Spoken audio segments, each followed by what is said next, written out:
meeting is now being recorded. Okay, excellent. Thank you for reminding us. Well, I call this to order before we're recording, so we are in session, and our first order of business is our approval of our December minutes. Hopefully you all received that on the email I sent over the weekend. And before we call for a vote, I want to ask if anyone has any comments on our minutes.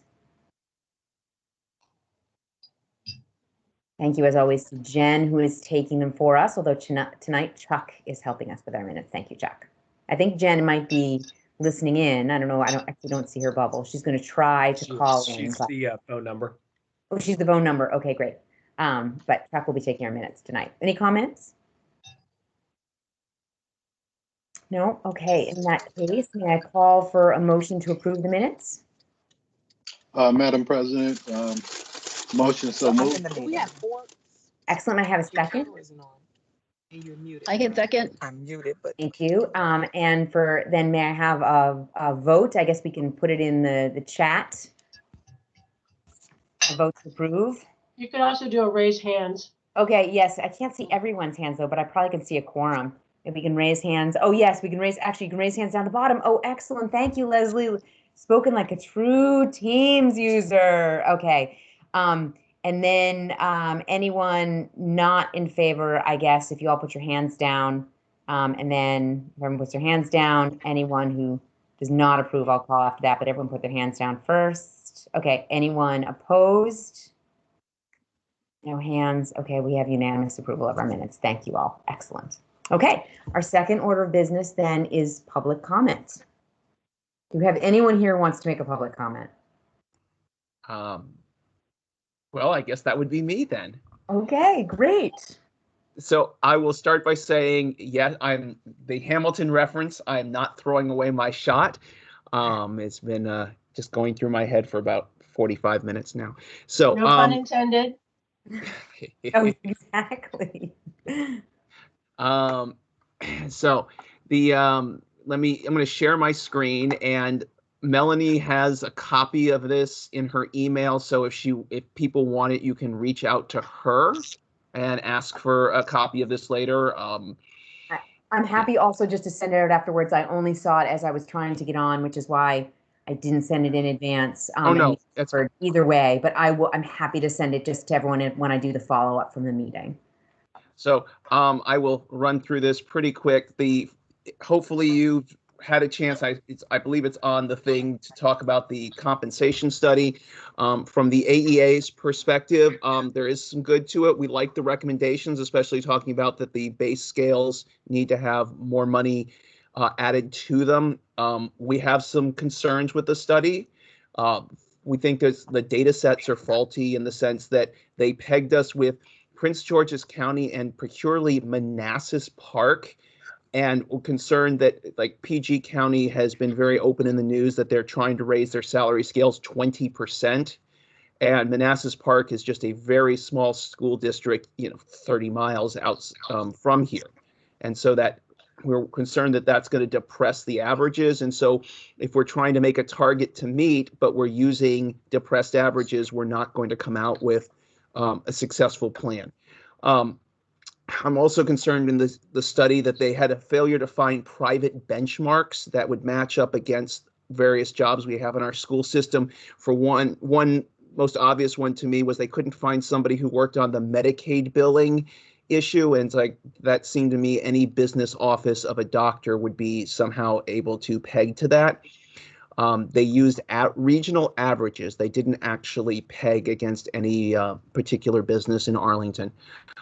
There was no recommendation for how far on average or above average that APS would want to be. I was really hoping to see something like that.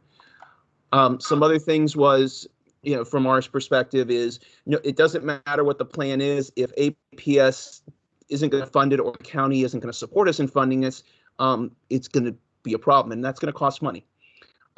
As the Wavy Guide points out, APS has the third lowest support for the schools in the region, and more from its, I should say that clearly, third lowest support for the schools from its county seat in the region. So more support is needed, and some people have been contacting me about that. They talk in the study about the benefits being below market, And that's something that APS has been trying to address. I've been focused on that since at least 2013. Another concern we had from the compensation study, because I assume you guys are going to talk about it in pretty good detail, is the scenario 2 that they devised was about a theoretical teacher, was one that I went and did some counting, and I think it represents somewhere around 60 teachers in Arlington. So not a great representation. I guess when I retire from the school system, maybe that'll be my new job, is doing compensation studies. Leslie, you and I, we can go do the business together. And so somebody is asking me this in lots of places. I've had this asked me in the last 2 weeks. So I'm throwing my thoughts in on, well, why does APS have a high cost per student? And I have 4 answers that we've talked about. And staff costs are higher because we have to attract, especially on some of those lower wage jobs.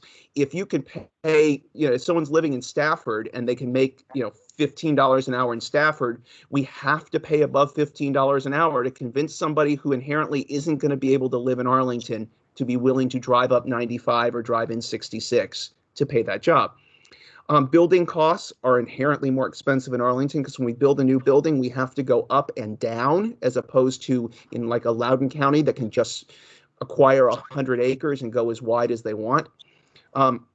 Something I've learned from my time sitting on the transportation committee, and this is not, when I make this statement, I am not suggesting anything about our option programs, except that we recognize that this is true, that our option programs require us to have a bus system that's larger than it probably would be for a system of our geographic size, because we are transporting kids all over the county and I'm, like I said, not getting into the merits of those programs, but it's something we do as opposed to sending children to the nearest school to their address. And so there's the thing that goes with that. And the last one is something that I've been discussing a lot about, the fractionals that are issued to a school and then get reappropriated instead of being turned back when they're issued for one purpose and then reappropriated into another. And so that costs our system money. This is my last slide. I'm a real, because I'm a math teacher, money person, a real numbers person. And this one just struck me when I was listening to the Daily on the New York Times, that they were talking about standard mitigations. And if you follow regeneration growth, that it's 0.95 on the original variant of COVID-19 when you use cloth masks and 6-foot distance. But the new variant appears to have a regeneration of 1.45, or 100 people would pass it on to 145 with the basic standard mitigations. There's a lot of detail to go into on the Daily from this past Monday from the New York Times. And if this is something that's of interest to you, I pass that along, because from a money perspective, what they talk about having to do to be able to allow gatherings to work is actually kind of expensive. So that is what I have to say from me. And if you all have any questions for me, otherwise I will allow you all to move on. There are no, you have Bob has a question first, Josh. Okay. Yeah, Josh, could I see your next to the last slide again? I believe I had questions on both of the last 2 points there. Sure. Let me put that back up, and then let's see here. Was it this one right here? Yes, thank you. Options programs require us to have a bus system far larger than a system of our geographic size. I understand the statement, but does that come from a quantified study, or is that just a seat of the pants assessment? Well, since we have this options program thing, it must mean we have a larger bus system. You're right. I don't have it from a data study that has been done on it. However, from the years I've been sitting on ACTC, because I do that, and now chairing ACTC, this is something that I have seen that, it requires, they talk about these bus routings that they've had staring hours of bus routing when they talk about moving kids through the county to get from the north side of county to the south county because there's a program here or there. They talk about all these bus routes that if you were in a local district, if you were just a homeschool program, you wouldn't be transporting kids cross county.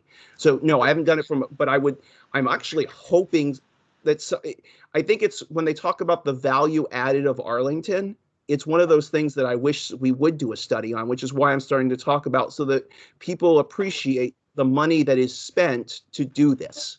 And once again, this is not me saying we should get rid of the program. It's me saying that it is an actual cost that is not bared by districts not offering this kind of programs.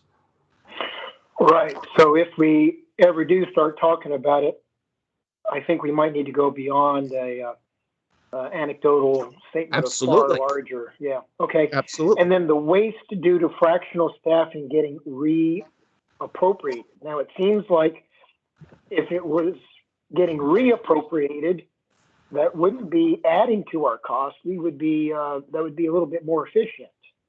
So, The sense that it's, if I'm giving 3.2 art teachers and I decide that I don't need it, then the analogy that I give to try to explain this the best is if I give my son $5 to go buy milk and it comes out that he doesn't need all $5, that he only really needs to get the milk $3.50, then that money gets turned back.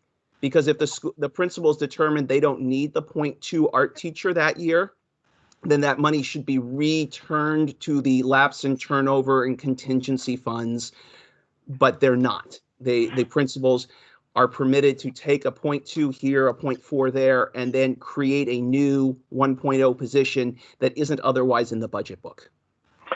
So when you say reappropriated, it's not so much that any kind of central authority is reappropriating it and using it. It's At the school maybe level. reappropriated is not the best word because you don't know who the authority doing that is. Okay. I would love a better word. If you've got a better word for it, email me, and because I will change that in my presentations to others. Thank you. Yeah, I'll have to think about that. Okay. Well, we talk. Okay. So. And then here's one more question about that. Sure. You label it as waste. Okay, if it goes to waste, fine. Or if it's not the most efficient use for the resource, fine. That's waste. But do we know that we behave differently that way than other school districts? It is. I mean, I've looked at budgets in other places. I can't speak to how other school districts are doing it. So that would be as far as I could go in that statement. Well, what I would say to us is, Justice Brandeis says sunshine is the best disinfectant. And if those fractionals are appropriate in such a way and does a really important cause to a school, it should be put in the budget book and given a line item, because there are plenty of singleton line items in each school's budget book for various things that they use. I agree with that visibility, but it's on a chart that says, why do we have high costs? Well, I'm guessing it's because we do this and others don't. So that's my question. Do we know that we are different from other places? And that's contributing. I will be interested to go ask. I hadn't thought of it that way, and that is something I can poke around with my the union presidents in the other districts in the area and see if it's done that way in other districts. Thank you, Josh. Yep. Good stuff. Good stuff as always. Okay, excellent. Next with his hand up very patiently is Eric. So actually, Josh, on that same slide, I had a couple quick questions. Okay, let me put it back up. Sorry. Thank you. No, it's all good. Thank you. Has anyone looked at whether or not our high cost per student is partly also influenced by where our teachers are on average in the scale? Do we have a higher percentage up at the higher end of the scale versus other counties, or is it? And actually, there was some truth to that at one time. I'm not sure if that one goes right now, and that's one that fluctuates from year to year. But yeah, it tends to be, if you look, the one thing you can use the Waby salary guide for in terms of how they will talk about average salaries. And so some of that those numbers can be gained from there. But it's harder to know that number. And certainly as we go along in years and education people aren't staying in it the way they used to. Mm-hmm. So I just from my observations, I would say that even if that was true at one time, that average is coming down. Yeah, I guess I mean that would be the first thing I suspect, given what percentage of our overall costs are tied to salaries that 80%. yeah, right, exactly. That if we're higher on the high end, then that's going to obviously skew it and drive up the Yes. relative cost. So that's one thing I think would be interesting to look at here. Then there's two other quick things. One is when we talk about cost per student, and this may have been my understanding. I didn't think we included capital costs in that. Do we include capital costs, bond issued costs for buildings? When you take that raw thing, what a lot of people will do is when they talk about cost per student, and Leslie can speak on this better, is a lot of people will simply take the total top line budget number and with some nuance divide it by the number of students in the system. And at some place somewhere, we have to pay for that debt service. Right, but yes, okay, so for the debt service, but the debt overall, the cost for the building. Oh yeah, no, I'm talking about, yeah, and I should probably be clear on that. I'm talking about the debt service is Right, because it's not the building costs, it's the service on the debt for the building. Correct. You're talking about, okay. But those buildings, I mean, if you're talking about why do you have that debt service, because you're building a building, and why is the debt service so high? Is you're building a building that's more expensive. And we can debate the merits of if the building should be built the way it was, but in general, because it's the idea that we have to build up and down as opposed to building wide, because that happens. I've seen these conversations where they say, well, my friend out in X says they just built a high school for $25 million. Why did it cost us $97 million or something like that? And we can talk about to Leslie about some of this stuff as well. Yes. Derek, did you say you had one more thing before we close this out? I'm sorry, quickly, one more thing. On the other slide, you had a point that APS has the third lowest support for schools in the region. That's, I think, as a percentage of revenue, right? Not necessarily, obviously, as a contribution to per student. Is that correct? Right? But if we talk about, yes, if you talk about a contribution per student, and actually, if you go into, you can find this yourself, if you go into the WABE guide. If you just Google WABE DC, I believe it comes up as the first hit, and you can see the guide for 2021, and it's right there, and it shows that, and actually it gets into every last one of those numbers. Oh, and Leslie, sorry to divert completely, but Leslie, I just got an email confirmation, so I don't know if you did too. That I got about 25 email confirmations because I tried so many times to get an appointment. I'm like, steal those not arms. really happy right now. So I'm sorry, Eric. Back to this is how the debate about opening and closing. Like everyone just wants to do this safely, and this is one very massive part about doing this safely. So Eric, I hope that I would really encourage you to go Google that. And pull up that WABE guide and the page on contribution as a percentage, and then the contribution per student. I believe that's all in there, and it's really informative data. Yeah, I remember saying the contribution as a percentage of revenue. I don't remember the other part, but I'll go back and look. Yeah, I believe it's there. Okay, thank you. And Eric, we're going to talk about the compensation study, and which you can also get online, as well as their presentation to the board in the board docs from the last board meeting that happened last week. And so I'm sure Leslie's going to talk about how to navigate all of us there in her presentation tonight. So thank you so much, Josh. Thanks for those questions. Thank you, guys. Yeah, and I'll send out Josh's presentation in the follow-up to the meeting. Okay, great. And actually, our next order of business is for Leslie to talk about the compensation study, where we can ask her a lot more questions about the background and everything else. So Leslie, your turn on this. Thanks, Melanie. I have to, first of all, apologize to the BAC because I have not had a chance to do a deep dive into the compensation study in the same way that Josh has. I saw the presentation on Thursday night, and that's basically all I know about it. Hopefully all of you have had a chance to review the presentation, and I welcome a discussion, and Josh, have Josh part of that discussion too. Around the compensation study, but I do apologize. I just have not had an opportunity, and I'm not the lead on the compensation study either. So it's kind of was a few pegs down in my priority order. But happy to have a discussion. Happy to talk about questions. Josh could be helpful in this because of his having seen it already. And I want to make sure everyone knows also where to get it. Is everyone familiar with how to navigate in board docs to go find documents from the last meeting? Because that's where you'll find them, because it was presented. I don't know who has already had a chance to watch the last meeting. I think it was last Thursday night. Is that correct? Or was it the? It was last Thursday night, and I'm happy last to share my screen and show people how to get to it. Why don't we do just to show them the two docs, which I've read the compensation study, I watched the board meeting, I read the presentation again. It's all actually very helpful, and it's helpful to do all three of those things, which is to read the full study, to see the board presentation, actually to see it presented live by watching the actual video or the actual stream of the board meeting itself. Very helpful. So I would encourage everyone to go spend some time on that, because it is a wealth of information, and then you'll have more of the context of what Josh was talking about this evening. I can also just put them both in the chat here, and then you can everyone can click on the links if you want. Yeah, that's helpful, but I do want to show everybody how to get to board docs, because this isn't the only time that they'll need to reference that. Everybody And needs as that. soon as the chat is gone, then we can't use it.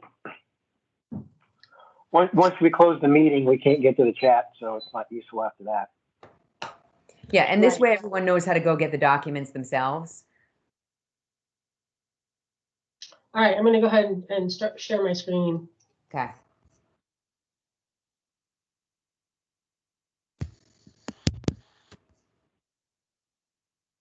All right, so I think the easiest thing to do is just go to boarddocs.com.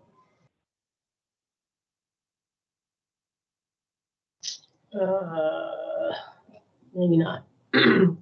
I have a totally different way to get in, so bear with me. I go in through the school board on the main page, All but right, it's still let's see 1,000 that. clicks. Yeah, that's how I go into, is going the board, yeah, All right. through the school board meetings. Yeah. School board meetings.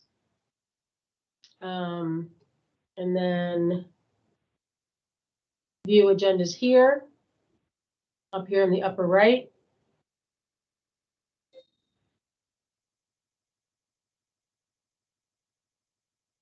And you click on the meeting that you want to look at, which is last Thursday's meeting.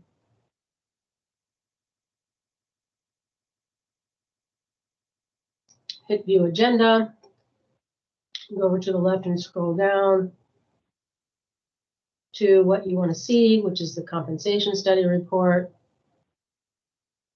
And then it will have both the report itself and then the presentation. And we can look at both of those. This is the presentation, and this is the study.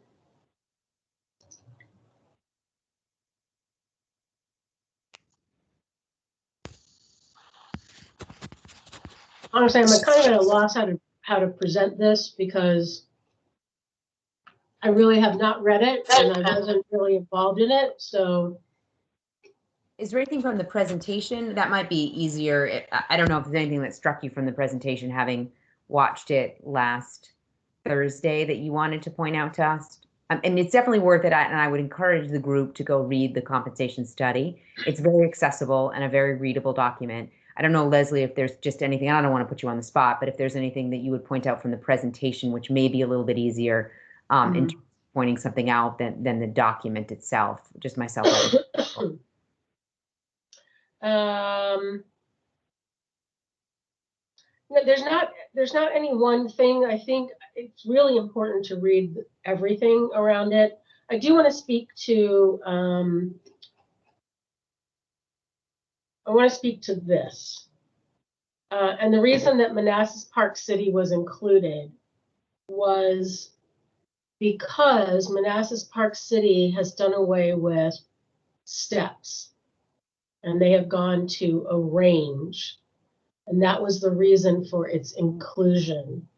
So I understand Josh's concern about it weighing on the averages, but I don't believe that it did weigh into the averages because there was no way to really take that, a particular step out of the Manassas Park City information.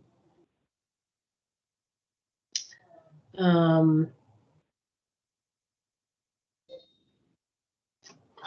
me think here. Josh, anything you wanted to point out? I mean, honestly, the stuff in the middle was kind of stuff that between you and I, we've talked about for years. I think the part I would go is to the last 4 pages where they talk about the recommendations, because this is the part that this body is probably going to have to weigh in on. Right. That's a good point. That's a very good point. So 3 goals of the compensation study that were determined via input from the school board and from employee groups that provided us input was that we wanted to be market competitive, consistent, right? We want to make sure that everybody gets something every year, and that whatever plan we have for that consistency of providing everyone with a compensation increase every year, that it also be financially sustainable. So, for example, we couldn't do a 10% increase every single year for every employee. We don't have the funding for that.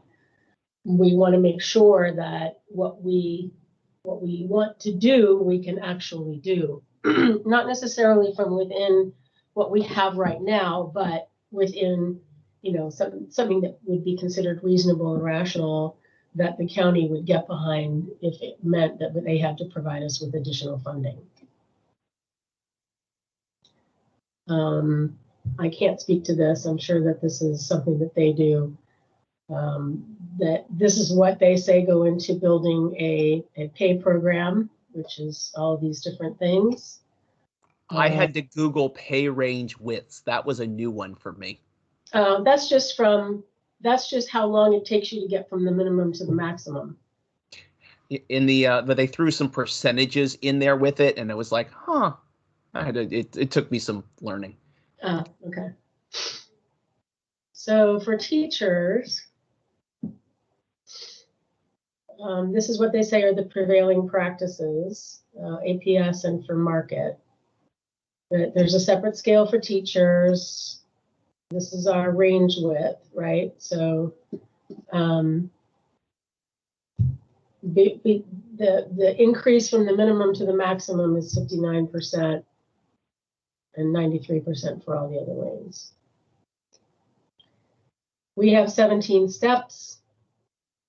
Other jurisdictions have between 20 and 30 steps with an average of 24. And many of the other jurisdictions do not have hold steps like we have.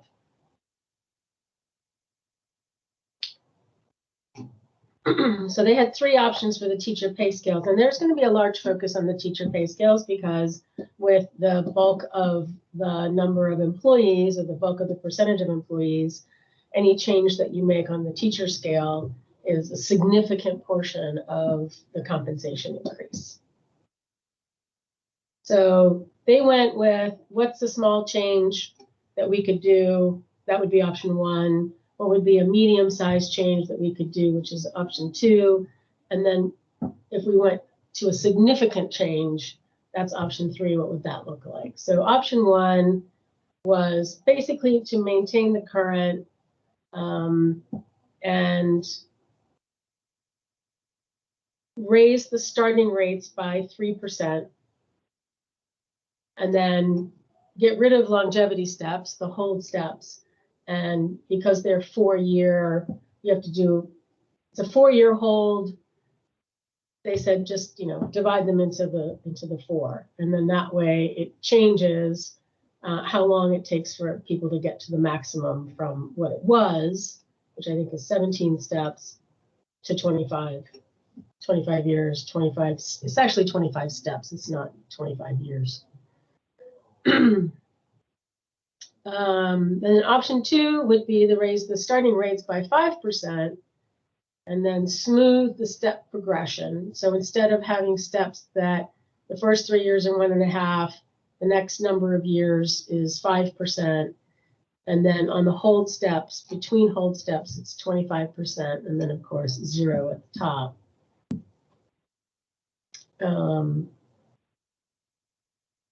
And if it helps, Leslie, Yeah. the AEA, we were talking about these, we didn't have an official position, but 1 and 2 were things that really sound positive to us. Okay. If there's So 0% increases at the top, how does that even constitute a step? If there's It's zero not. change. I don't know what that is. I don't know what Okay. that there. Mm.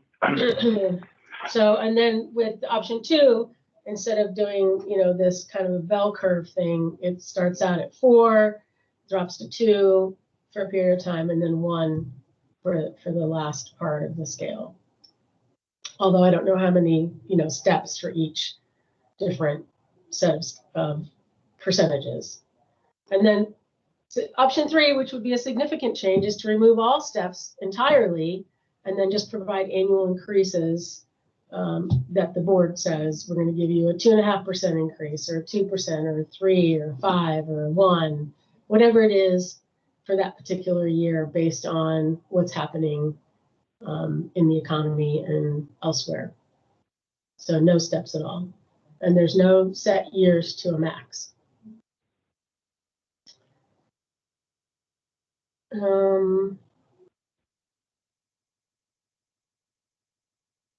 So as you can see here, this would help our rates get closer to the market average. Because this is where we are now in the orange, and then this is where we would be with the suggestion. It doesn't help this piece right here, right? Because we're way above the market average here. Helps a little bit right there. And then it smooths out the longevity steps. This is option 2, which is the 5% increase at the starting. So we would significantly increase in these first 10 years. And then it brings down this peak here and mirrors the market average a lot more for this option here. And then obviously there's no graph for 3 because there are no steps. And Leslie, you have Chuck Yeah. with his hand up. Oh, I'm sorry. I was not looking. Yes, please.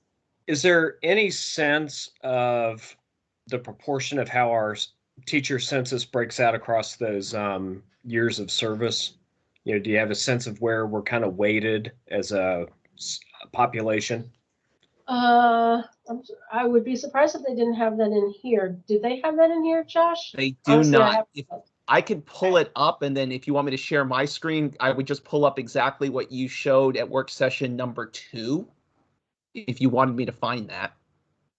Because you did this beautiful chart. Oh, yeah. And maybe you can get it back. White chart.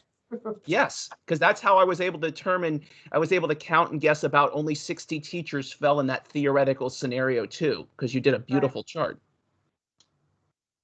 Yeah. But it was work session 2 or 3, whichever the compensation one was. Mm-hmm. Yeah, because I think it'd be helpful for us to know like where the problem actually lies. Are we underpaying on the early experienced teachers? Are we kind of on par with more experience? Just kind of where does the bulk of our population actually fit on any of those options? Yeah, I hear you. I'm finding it for you. I think I have it. Oh, you got it? Okay. Mm-hmm. I think.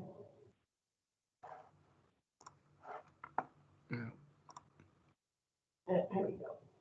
It's work session 2, and it will be on page. Yeah, I have it. You got it? Okay. Yeah. Let me see if I can pull that up. and it was page 16.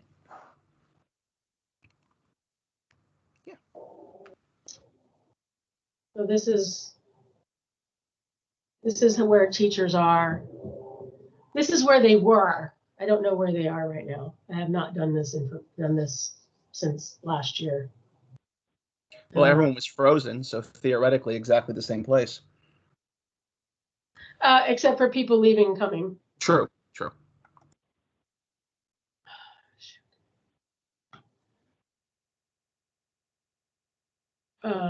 So we have, a large number of teachers who are out here on longevity.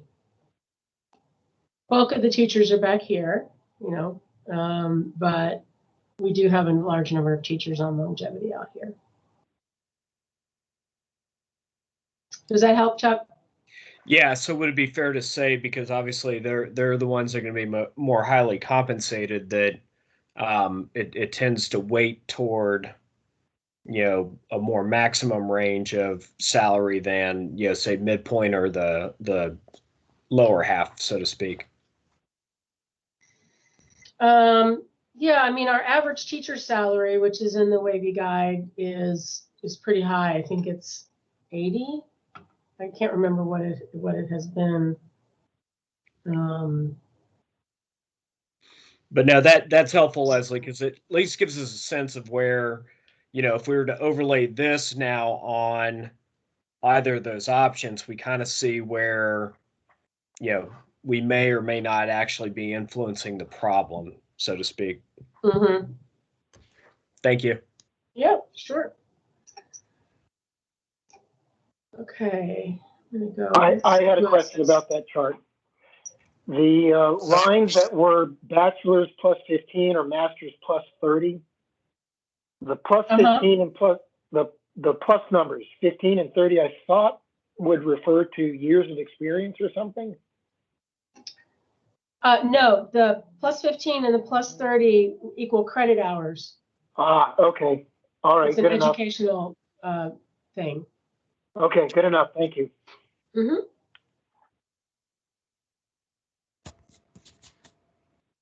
Okay, so let me get back to presentation. Yes, okay. Sorry.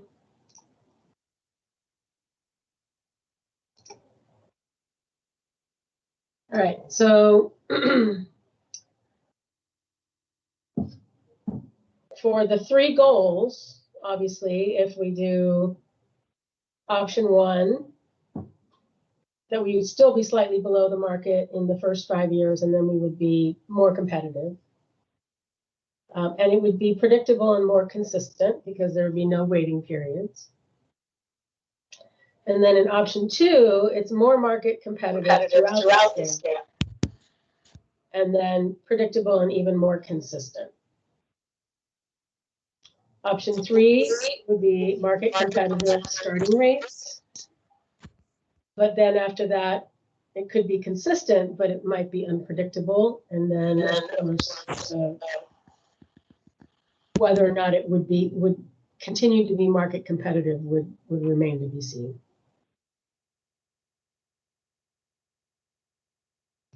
Chuck, do you have your hand up again? Yes. More of a, I guess, if you were to adopt either option 1 or option 2, process wise, how would you and the county go about projecting out the tax base that would be needed to support either of those options? Can you just kind of give a sense of, if we were to implement this, how would we kind of forecast ahead before we made a decision about, 1 versus 2 versus 3 and whether those would be desirable or not?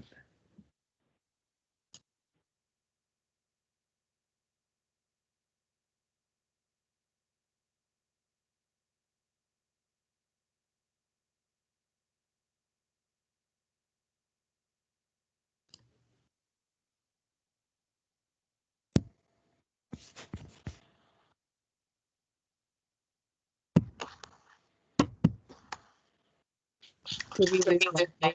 I was going to say, Leslie, are you on mute or did we lose you? Nope, I'm on mute. Okay.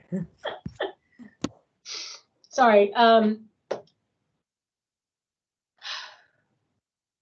First thing we'd have to do is cost it out, because I don't have any idea what this would look like.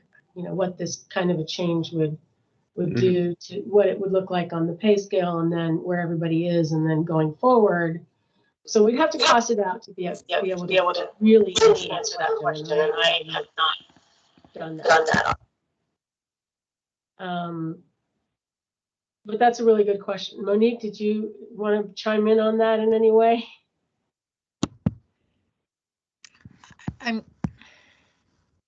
So I was going to say that currently we don't have a cost for each of these options. So we'd have to understand the cost. Then we'd have to figure out, Chuck, how long it might take us to implement this plan, because the cost actually, you know, might have an impact if it was phased in or put in all at one time.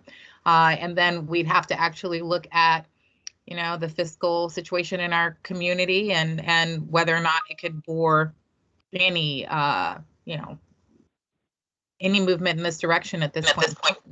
And so there are 3 different options on the table. Maybe there would be something that we would adopt from one and maybe the other. I think that the 2 main things that are being offered in either option 1 or option 2 is a flattening of increases. I mean, we have that kind of peak in the middle, and then flattening them so that more people feel a consistent increase in their salary. And, you know, those are options, and some are a little bit more, you know, a minimal change, as it says here, a small change or a medium change.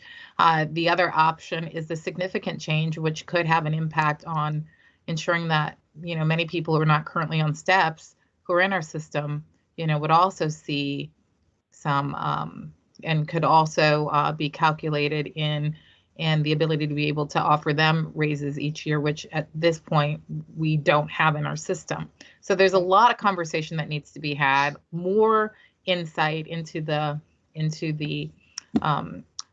study. The board's going to have opportunity to have smaller, more in-depth opportunities to look at this, and we will also look at it in our when we start talking about the budget. We'll have the opportunity to dig a little deeper into it during one of our work sessions on compensation. So great questions, Chuck. But right now, there's not enough information on the table for us to be able to answer that.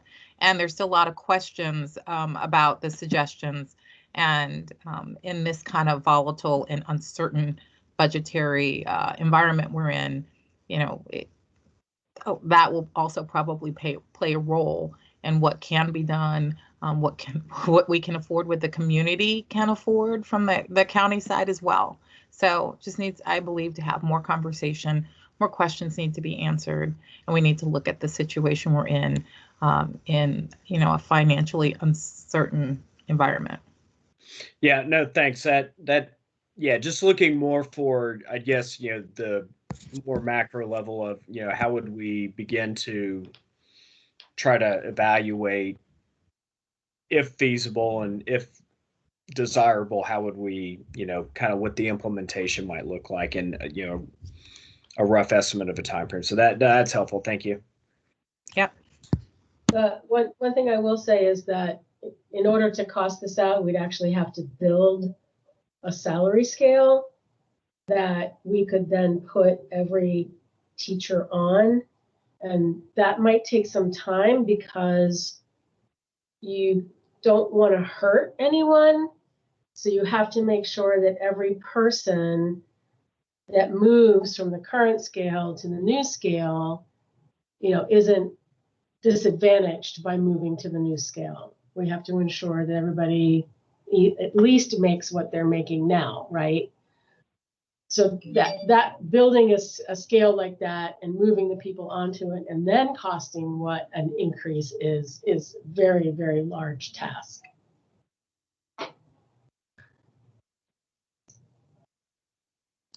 Thank you. That, you know, that helps me understand better kind of where this would go. Thank you.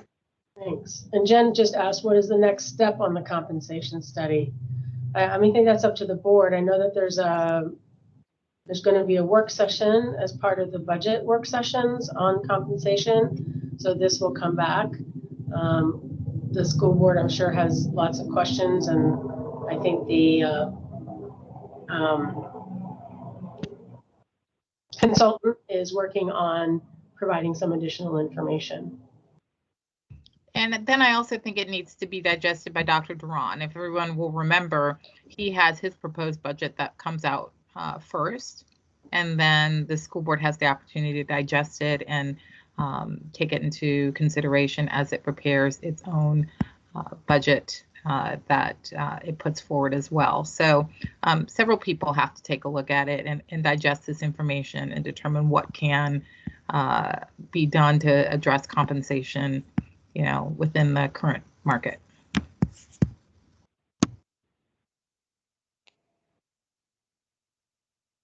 All right. And then that's the teacher scale. And then there was the staff and administrator scale. What those looked like. E&P scales have the hold steps, the waiting periods. The ACD, G, and M scales do not, nor does X. That's not on here. Leslie, if I may, Yeah. while you're going through there, when I Yeah. was making my comment in the beginning about pegging it to districts, and actually I was hoping that Prince William County would be in it too, I understand it is an extraordinary task to do what, the costing it out. And I would hate for us to have to do multiple runs on that. And I was hoping the company would be giving you all a good peg so that, once you go through that effort, you don't go, whoa, wait a minute, this still doesn't look right. So I appreciate the work and effort you're going to have to go through to even make a next step. Mm-hmm. Yep, I hear you. So same kind of recommendations for the staff and administrator pay scale: small change, medium change, significant change. Right now, we are market competitive, so every change keeps us market competitive. Option 1, which is a small change, maintain current ranges and then convert longevity steps on the E&P scales to annual increments in the same way that the teachers are going to be split, would be split into one-year increments. That provides predictable and more consistent. The medium change was to consolidate to 2 scales. We have so many scales right now, and then do non-exempt and exempt. And that's a FLSA terminology. People who are non-exempt means that they're not exempt from overtime, and then exempt or exempt from overtime. So that would be the 2 scales that they're proposing. And that would provide predictability and consistency across all employee groups if we have that same scale rather than different scales for each group. It would reduce the annual increments from 4% to 3%. That may be an issue for some employees, and then the significant change, going back up, was to consolidate scales and remove steps. And just do as the county does, just provide an annual increase every year as approved by the county board. The county had steps up until several years ago, and they moved to a min and a max, and they just provide an increase across the board for employees.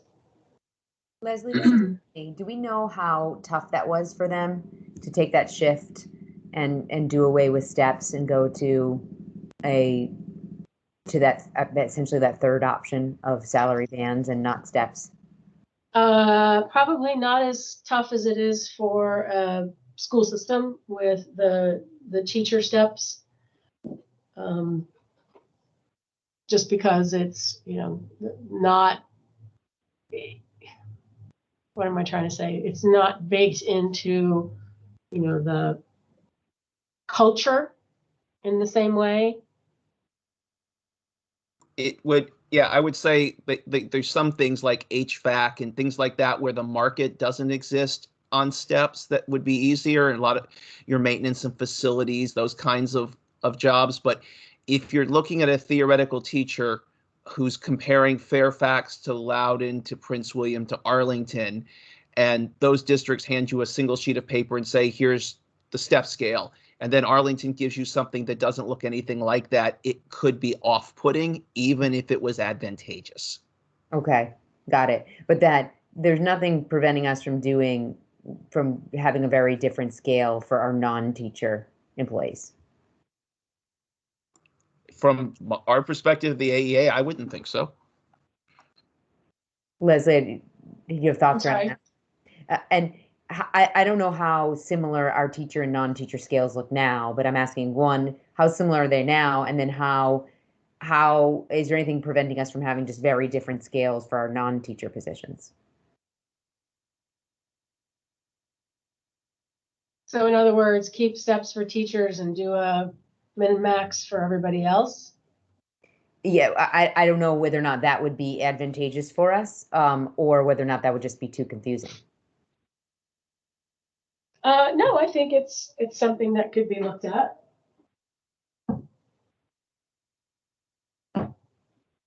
I don't see any reason why there wouldn't be a way to do that for non-teachers if we decided to keep steps for teachers and go to something different for staff and administrators. I'm not very deep on the pros and cons and whether or not we gain anything from that, but just curious how closely in your mind they needed to be linked. Yeah, I don't know. I think it's an interesting thought. And I will raise it with our HR assistant superintendent tomorrow.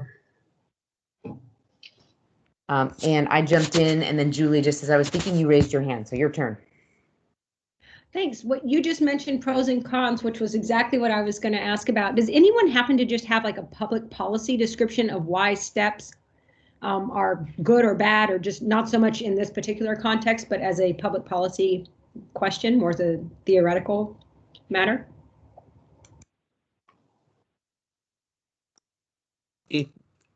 I would say steps, that's the way that's just been done.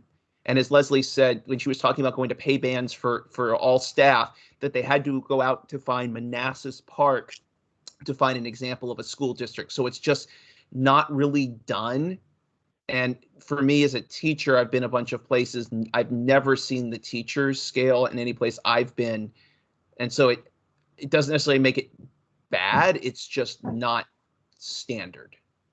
Yeah, I think part of that is because there's association of a pay band with merit increases and pay for performance kinds of salary scales, and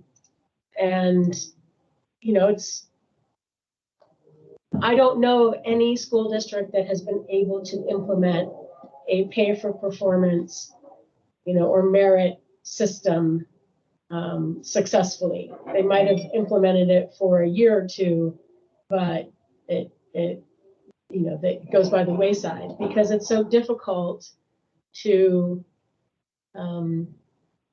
evaluate teachers on a pay for performance kind of thing.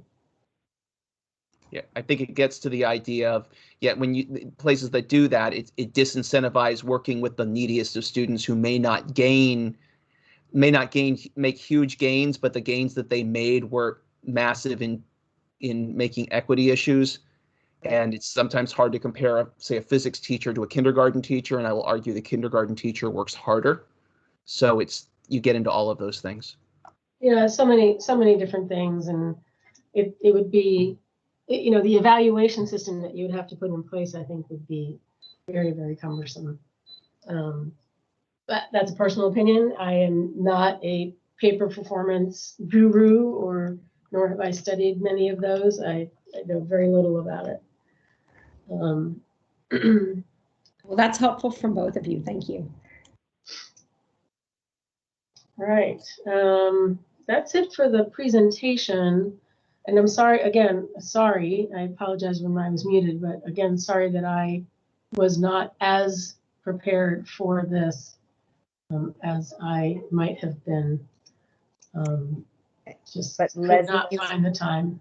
No, Leslie, you are more prepared than you claimed at the beginning, as I suspected. So no need for apologies. That was great. Thank you so much for bringing us through it. And I think we all learned a ton.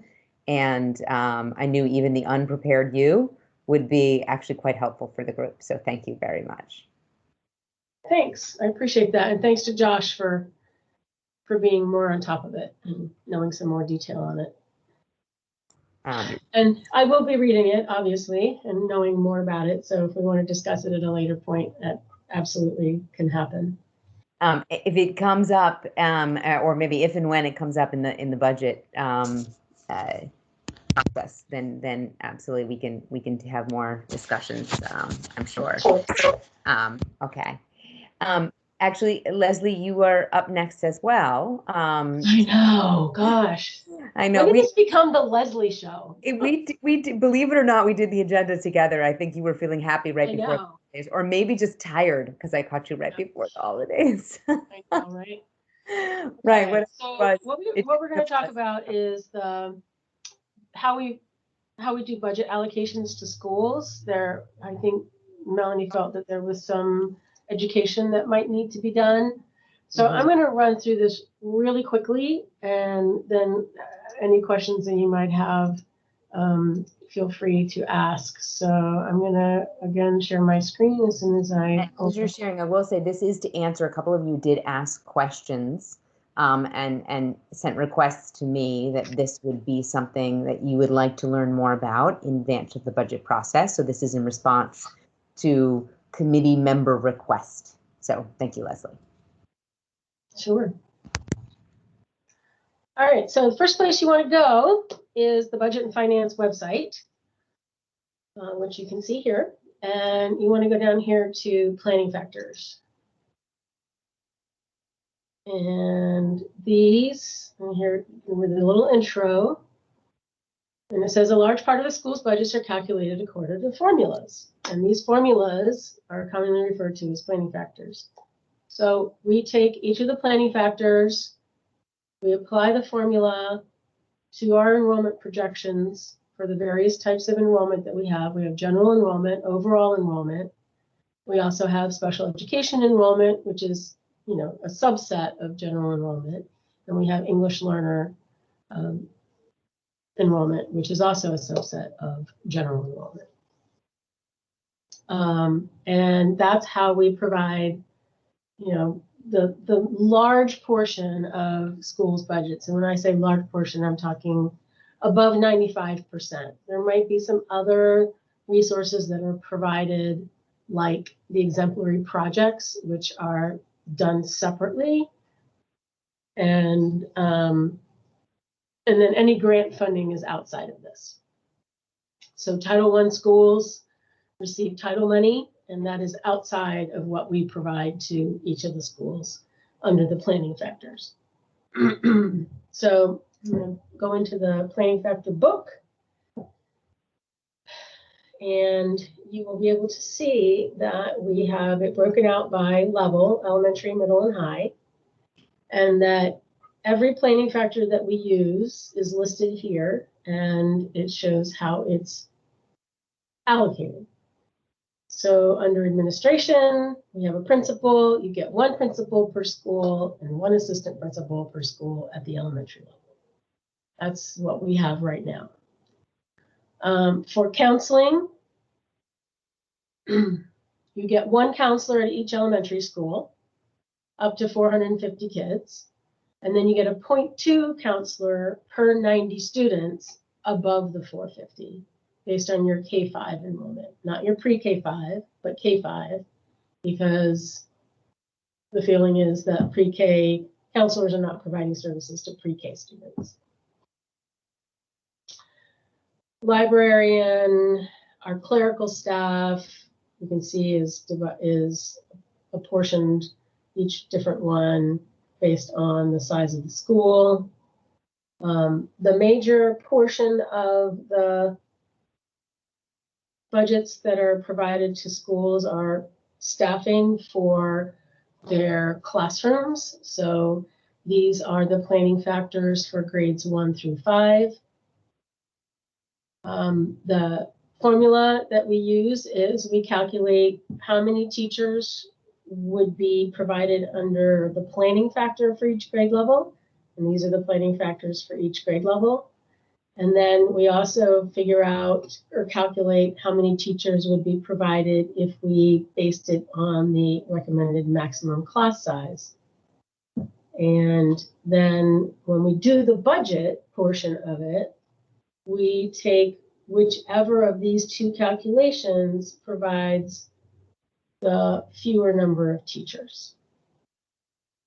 And then when enrollment actually comes in, we provide it based on the recommended max class size. So if a classroom at grade 1, if there are 4 grade 1 classrooms at Key, for example, and one of those 4 classrooms gets an additional student and it goes to 26, then we would provide an additional teacher at grade 1 so that none of these classes would be above 25. Elementary Montessori is calculated differently, and the calculation is shown here. Arlington Traditional School also is calculated differently, and their calculation is shown here. There's a calculation for the pre-K program, a separate one for kindergarten, primary Montessori if it's part of the school. Oh, I see. This is elementary Montessori and this is primary Montessori. Sorry about that. There is a factor for teachers that might be needed for planning needs. So each teacher gets a planning period. Their class needs to be covered during their planning period. So additional teachers are needed to help cover planning periods. Art and music also provide planning periods for teachers, and they're allocated, as you can see here.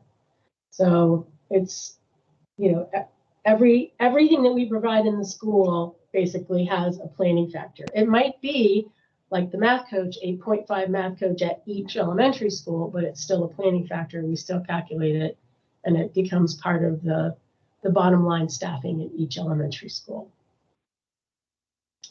So you can see all the different types of staff that we provide, including reading skills teachers, English learner, data coordination assessment staff, bilingual family liaisons, testing coordinators, ITCs or instructional technology coordinators, all of the English learner staff that we provide, a couple of teacher assistants at each school that can be traded off as a teacher if the principal would like that, a resource teacher for the gifted, and then there's some hourly funds at each school to hire a lunchroom attendant to watch the cafeteria when the students are in the cafeteria so teachers can have a duty-free lunch.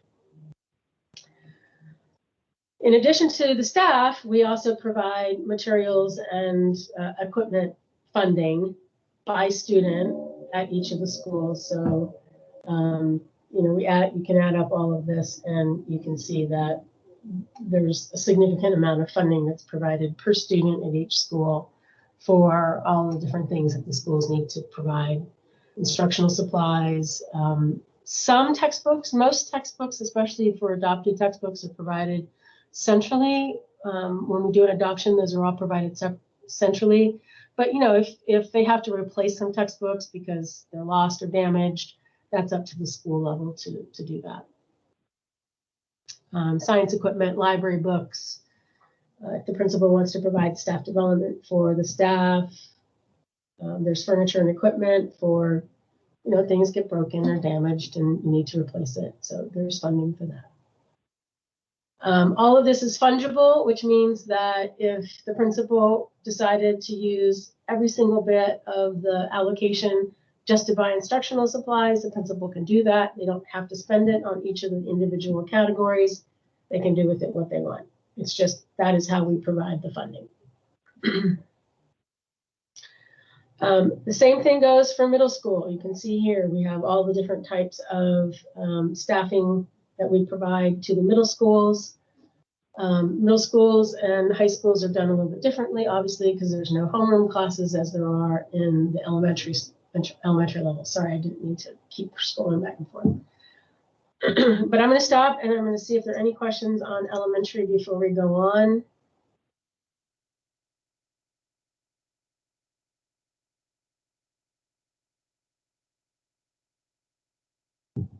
I see someone's typing something. And Bob just raised his And hand. Bob just raised his hand. Okay. Yeah, Go ahead, Bob. a question. This is more generic question instead of just elementary.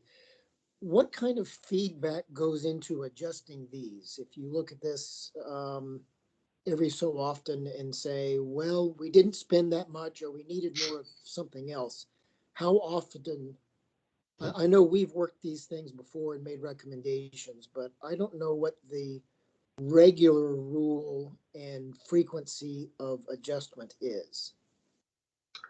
That's a good question. For the most part, for the regular allocations, there's not much of a review that takes place.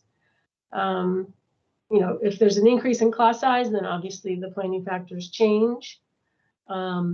If we do get requests from especially special education to change planning factors for special education students. So we do that. Typically, almost every year, there's a request to change a planning factor there. And so we provide that as a change in the budget to change that planning factor and what that cost might be to do that. And then that's part of the approval process of the budget. Obviously, with the English learners, we had the DOJ settlement agreement. So we made some changes to the planning factors for EL students for FY21. And we'll probably continue to have some additional changes in FY22. So someone's needing to make a request for the change. There's not a scheduled review of, say, all of those administrative expenses. Do we still need that much in postage? Do we still need that much for furniture, et cetera, et cetera? No, because as I said, those amounts are fungible. That is just the per pupil allocation that we provide to the schools. And the schools can use those funds in any way they see fit. They don't have to use them for postage. They don't have to use them for PE equipment. They can use it in whichever way they see fit for their school. They might have a focus, for example, on, I don't know, math one year, and they want to direct a lot more resources into math in that particular year. They can take all of those funds and put them into math manipulatives or materials or resources or whatever they want, and it doesn't change what we allocate to the school. Yeah, I heard you say that. I'm just trying to figure out what sort of spending behavior that permits or encourages. I'm merely pondering that question because I see that, let's say, for example, we no longer send mail. I don't know, but there's still an allocation for postage that gets thrown in, and now a principal can spend that on whatever they care to.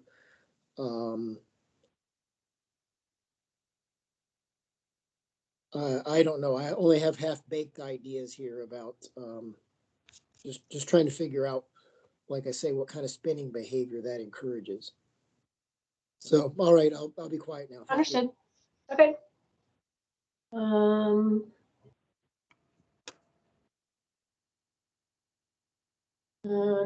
Okay, so Bob was the only one. Okay. Actually, I'll Yeah. always mention, Leslie, when's the last time that this got a full wholesale review? Oh, not since I've been here. Not a full scale, let's sit down and pull apart every single one of these planning factors and decide whether or not it's appropriate. No, not at all. Not since I've been here. And turn my camera while I speak, but and I don't know, maybe this question is for you and for Monique. Is there any rotation that we update these on? Is any thought that coming up in the next couple of years there needs to be a deeper look at these? Is there any talk of that? Yeah, I mean, we have talked about it. We've wanted to have someone come in and look at our planning factors and help us determine whether or not, they're appropriate based on what everyone else is doing. That was one of the budget studies that we wanted to do, but we just haven't done it yet. Lots of things have happened. So yes, we'd like to do that. That is obviously providing schools with the staffing that we do and the resources, materials allocations that we do. That's a very large portion of our budget. 70% of our budget almost is in the schools. So it should be something that we look at. We just have not had the opportunity to do that. And frankly, it's hard to find somebody to do that kind of work, because I have looked in the past and that was difficult, but not impossible. But lots of turnover in the last couple of years. And, in the last year, we've had a lot of other fun to deal with. So have not done that. Monique? I think it's a good question, Melanie, and one that we can ponder, and one I think it's possibly something that Dr. Duran, being new to our system and having had to lead a system in the past that's had to look for some cost controls, may have something like that in mind. I don't want to speak for him, but as we continue to look at shortfalls, many things may be looked at. One of the big changes and differences between our system and some of our other systems is class size, and so that also plays a role when we're talking about staffing. So I think there's lots of things that cause our costs to be high, and some of those things may come under more scrutiny as we try to handle some of the shortfalls that we have. Okay, thank you, Monique. And I think, again, Julie had her hand up as well while I was speaking. Julie, I think you put it down, but did you want to speak? No, I put it down. My question got answered. Thank you. Okay, sure. Anyone else? Okay, no one else right now, Leslie. Okay, thanks. So middle school staffing, basically same kind of allocations for staff, except on the instruction side because they're at homerooms. So right now the planning factor is for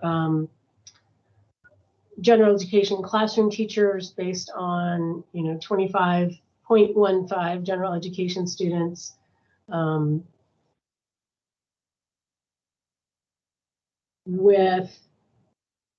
So it's hard to explain, but there are 7 periods in a day that need to be staffed, but teachers only work 5 of the 7 periods. So there's a calculation that you can see there that takes place so that gen ed students divided by 25.15 divided by 5 times 7, blah, blah, blah. We've had some conversations with the middle school principals about this planning factor and the need to look at it and rework it because middle schools do teams, they do teaming, and this doesn't lend itself to really providing the staff in the way that they need it. So we need to take a look at that. That's definitely one that we need to review and come up with a different solution for that.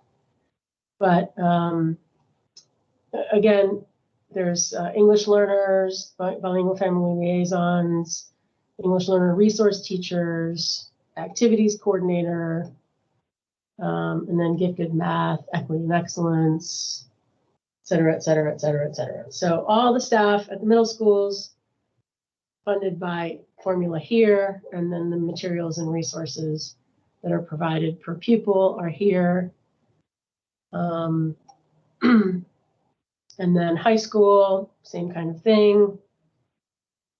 Different, obviously different types of staff, but same thing. You get this many based on this number of students, and that's how it's all calculated. Lots of high school. More high school. High school materials and resources. And then the special education is here. This is done separately because all of the elementary, middle, and high school factors that you just saw are all for mostly for the general ed population and then for English learners. Special education is done a little bit differently because it's done by category.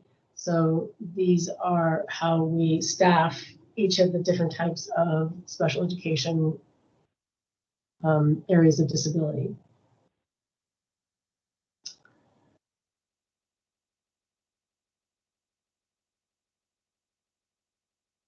I would say that you could take certain things that are published in the budget document and multiply it out and kind of come up with what the cost, how many staff the school gets. But it's harder when you come to special education because you don't know how many of each of these types of students are in the school. There's nothing that identifies them. We say that there might be 123 special education students at a school, but you don't know what level they are, what their needs are, and what category they fall in. So it's difficult to calculate that out yourself. More special education. And then there's some central supplies and materials that are provided because they have additional need at the special education level. And then we have some centrally budgeted planning factors, classroom furniture equipment, and music equipment. We have English learner counselors. We have 6.5 of those system-wide, and then our custodians are also allocated by a formula. I'm not sure I would call it a planning factor, but it is a formula, so we chose to put it into the document. So that's how we calculate all of the school's staffing, except for a couple of small areas, like I said, the exemplary projects being the major one that I can think of.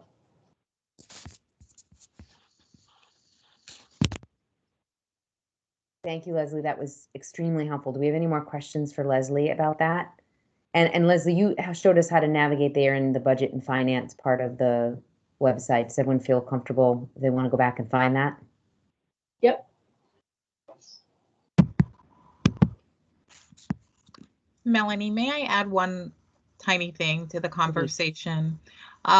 There was the question about how often we take a look at this overall. I think it was your question in terms of the allocations per school in different areas. I just wanted to share that even though we haven't had, as Leslie shared with us, an overall look at everything, the budget, each year's budget conversations can impact that. For example, and I think many of you will remember when we were looking at some serious budget shortfalls, one of the things we had to recently change was our foreign language in elementary schools, the FLES program. So we eliminated the FLES program and that had a positive budget, a positive impact on us trying to meet our budget requirements. However, we did have to go ahead and put additional staff back in to make sure that we were able to cover the opportunity and requirement for teachers to have that planning time. So we do look at where we can make some cost savings, but there are some aspects of requirements that don't allow us to always achieve full savings. And so I just wanted to give that as an example of a way things have changed in our work to try to make sure that we can be fiscally responsible. Thanks. Thank you, Monique. That was a great example. And those of us who've been on the committee for a little while do remember that example specifically. Thank you. Okay. Any other questions before we move on? And the last substantive item, Leslie, is also you. It is updating us on the FY22 budget process. We do have a couple of more administrative items, although I don't think Eric has anything new because he did send us a great note about policies beforehand.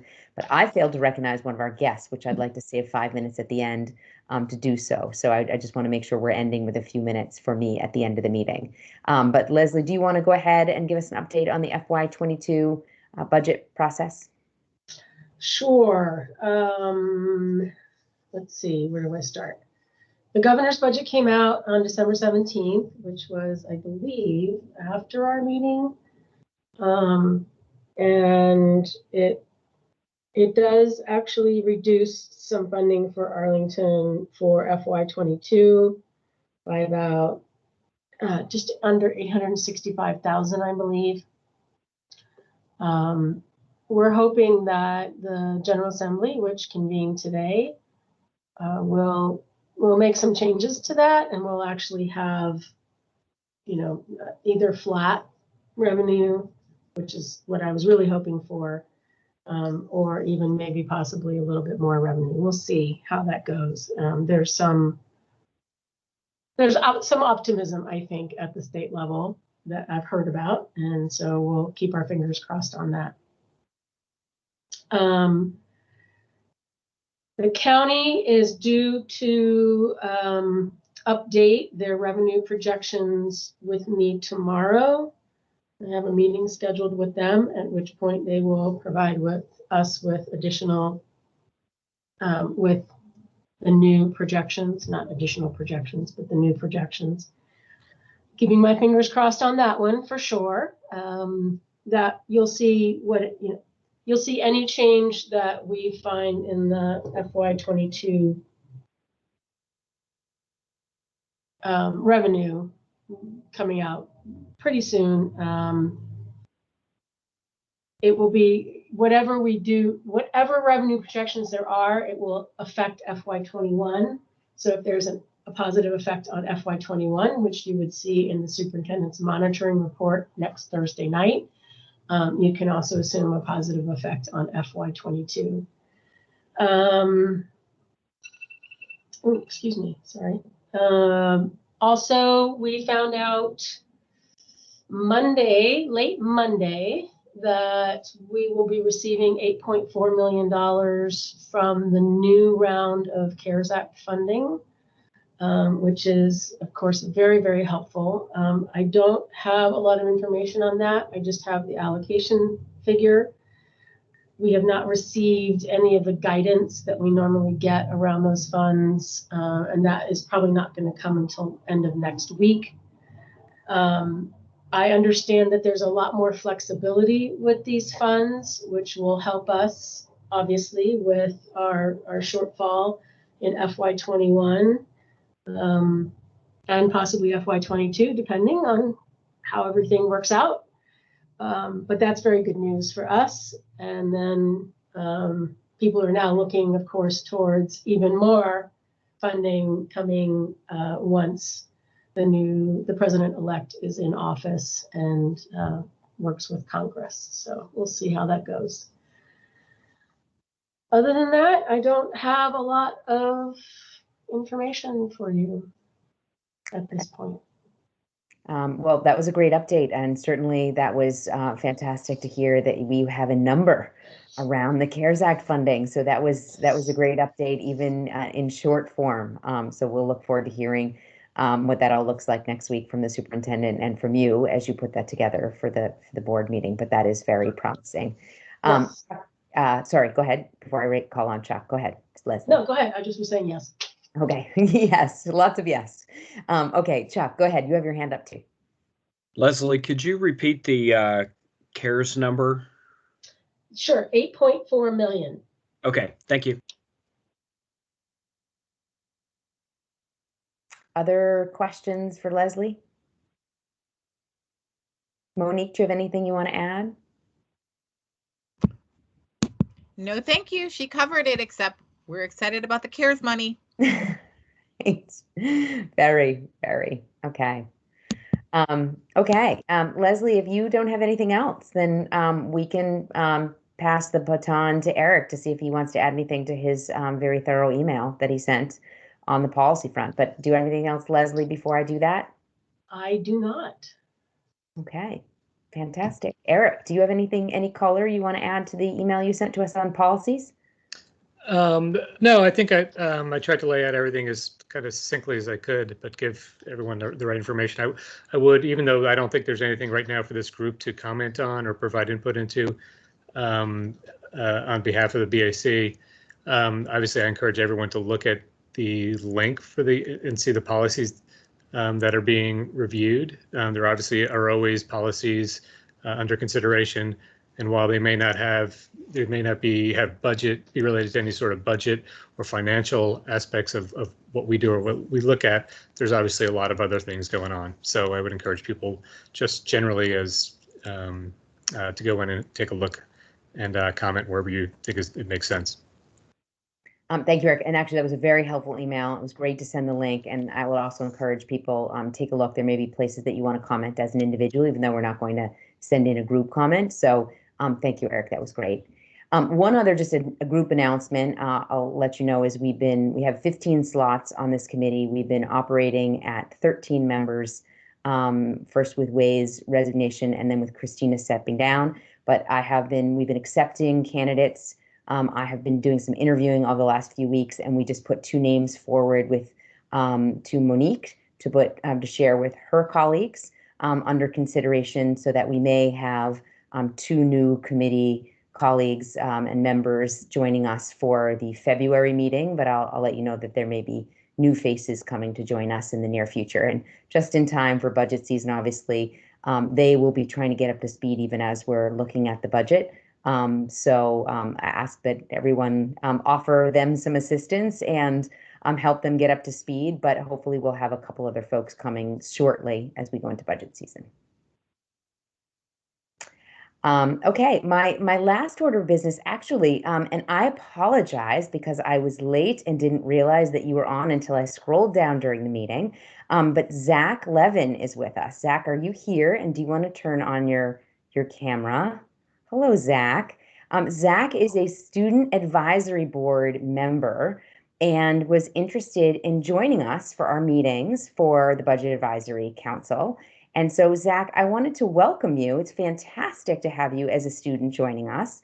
And so do you want to introduce yourself? Just tell us, where you go to school, what made you interested, what is the work that you're doing on the Student Advisory Board? I think we just all love to hear. And maybe I don't want to put you on the spot, but maybe quick impression of your first meeting here. Yeah, definitely. So hello, everybody. I'm Zach. I'm a junior at Yorktown High School. I'm involved in various leadership things throughout the Yorktown community and the APS community. Like Melanie mentioned, I'm on the Student Advisory Board, and we've been focusing on developing some proposals to present to the school board on possible policy changes that can be made that would help from the student perspective. And I hope to provide student input to this board. Yeah. Well, that's super. We very much welcome you, and we welcome your input. It's great to have a student perspective. And I have to ask you, you said you're at Yorktown, right? And did you go to Williamsburg? I did. And do you play saxophone? I do. Okay, so I have had the privilege of hearing Zach play, and he is an incredibly talented saxophone player. So I've heard him play at the middle school level, where you couldn't tell he was a middle schooler, and I think he knows that. And he also played and I've also heard you play as a high schooler. I am very impressed, and I played saxophone myself all the way up through college. And have a daughter who played with you when you were in middle school. She was a little one, so actually she was playing in the 6th grade band, which is why we were at your concerts. But we have had the privilege of hearing you over the years, and it's really a pleasure. So it's so nice to have you here on multiple levels. I didn't mean to embarrass you, but Zach is talented on multiple levels, and I'm sure he's going to give us some great input. So thank you so much for spending some time here with us tonight, and please join us whenever you can. I'm going to put you on our distribution list. And I think you already received, because someone reached out to us and I sent a person who reached out to us our meeting schedule, but hopefully you have that now. And if you don't, let me know. I think I have your email address now, but if not, I'll look, I'll make sure I go back to that channel and get it. And so I can put you on our lists and make sure you have everything you need. Great, thank you. Okay, thank you, Zach. Okay, super. Anything else? I think actually tonight, this might be our first time. I think we're going to close a little bit early. Does anyone else have any other business this evening?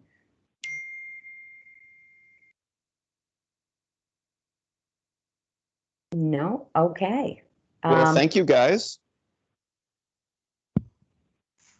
Thank you all. Thanks for your participation, Josh, and thank you, Leslie, for being the Leslie show tonight.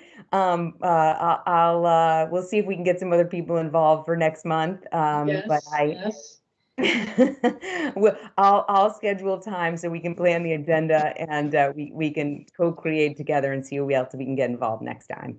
But so appreciate everyone on this committee, especially in these times, and how we're able to discuss even difficult issues together in a very collegial fashion. And it's so valued and so appreciated. So thank you all for spending time on this and for being you. I think Bob's got a question. Well, Bob, no, you have your hand up.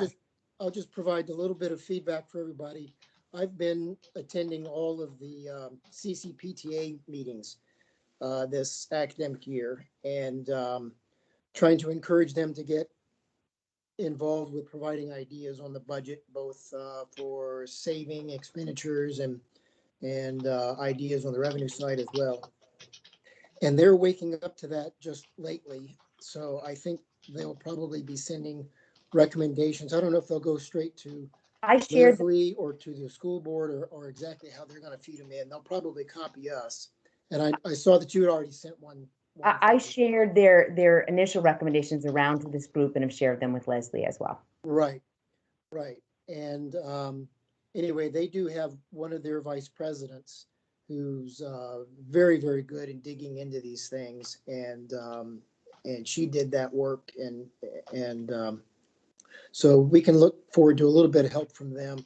And like I say, I don't know if it's going to go straight to Leslie or what. Leslie, are you expecting it to come straight to you? Would that be how the PTA would feed in information? I imagine. I'm not sure. Well, I'll help them anyway as liaison. That's something I can do. I can help them get it to where it needs to go. All right. That's yes, all. I'm sorry. If you're asking, should you tell them to send it to me? Yes. Okay. Would they normally do that as a matter of course? I'm not sure. I think so. Emily and I speak on a regular basis. So yes. Okay. That would be great. Good enough. Thank you. Great. Thank you, Bob. Yep, that's great. Yes, please. That's very helpful, and thanks for sharing that. Okay, super. Okay, thank you all. So appreciate it. Okay, meeting adjourned. Good night. Good night. Right. Good night. Good night. The North allowed them to do it. Jim Crow laws came into place. Mm-hmm. So now you got. Mm-hmm. Then the